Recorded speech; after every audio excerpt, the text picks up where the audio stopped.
महत्त्वाच्या बातम्या. प्रायोजक पुष्कराज रागी डिलाइट्स, महाराष्ट्राचं लाडकं आणि नंबर 1 नाचणी सत्व.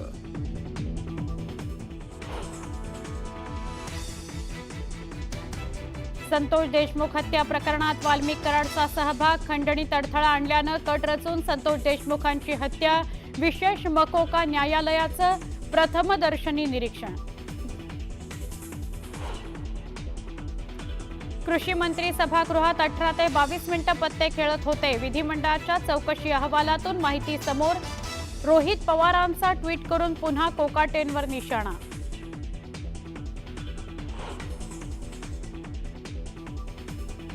मुख्यमंत्र्यांची भेट घेतल्यावर अनिल परब यांची आज पत्रकार परिषद. पत्रकार परिषदेत योगेश कदमांवर काय आरोप करणार याकडे सगळ्यांचं लक्ष.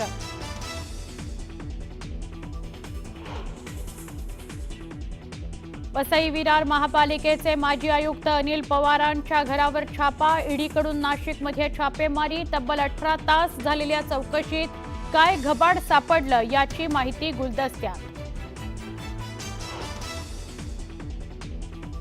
बीडीडी चाळ पुनर्विकास प्रकल्पाबाबत आदित्य ठाकरेंचं मुख्यमंत्र्यांना पत्र. पूर्ण झालेल्या घरांचा ताबा लाभार्थ्यांना देण्याची पत्रातून बीडीडी चाळ पुनर्विकास प्रकल्पाबाबत आदित्य ठाकरेंचं मुख्यमंत्र्यांना पत्र. भाजपनं आम्हाला देशभक्तीचे धडे देऊ नयेत, मी माझ्या विधानावर ठाम. भाजप त्यांच्या फायद्याकरता ऑपरेशन सिंदूरचं क्रेडिट घेत आहे. प्रणिती शिंदेंचा भाजपला टोला.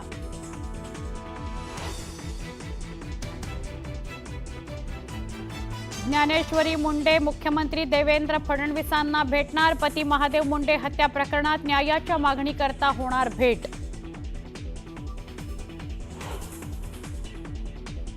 मुंबईच्या वडाळ्यात बेस्टच्या 100 बसगाड्या धुळखात पडून कंत्राट रद्द केल्यानं बस भंगारात गेली. बसेसची दुरवस्था.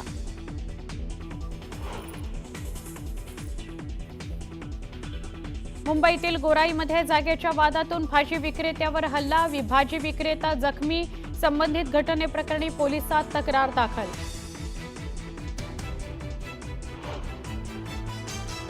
पंढरपुरातील चंद्रभागा नदीच्या पाणी पातळीत सलग 3ऱ्या दिवशी वाढ. चंद्रभागा नदी पात्रात पूरस्थिती. वलठाण धरण 100% भरलं. कोल्हापुरात पावसाचा जोर ओसरला. पंचगंगा नदीची पाणी पातळी 2 फुटांना घटली. मात्र अजूनही 47 बंधारे पाण्याखाली.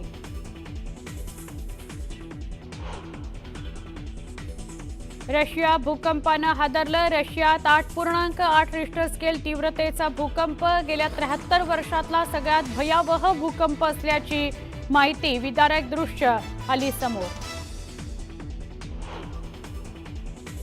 जम्मूला मुसळधार पावसानं झोडपलं. ढगफुटी सदृश्य पाऊस. नद्यांनी ओलांडली धोक्याची पातळी. रशियाच्या पूर्व किनाऱ्यावर भूकंपानंतर सुनामीचा इशारा. अमेरिका जपानमध्ये उंच लाटा येणार. सुनामीचा कहर होण्याची शक्यता. चीनमध्ये सुद्धा अलर्ट जारी.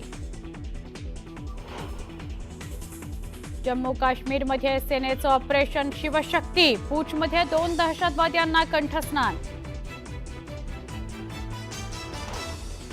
आणि मध्य प्रदेशात सततच्या मुसळधार पावसानं अनेक ठिकाणी पूरसदृश्य परिस्थिती. राजस्थानमध्ये सततच्या पावसामुळे अनेक ठिकाणी साचलं पाणी.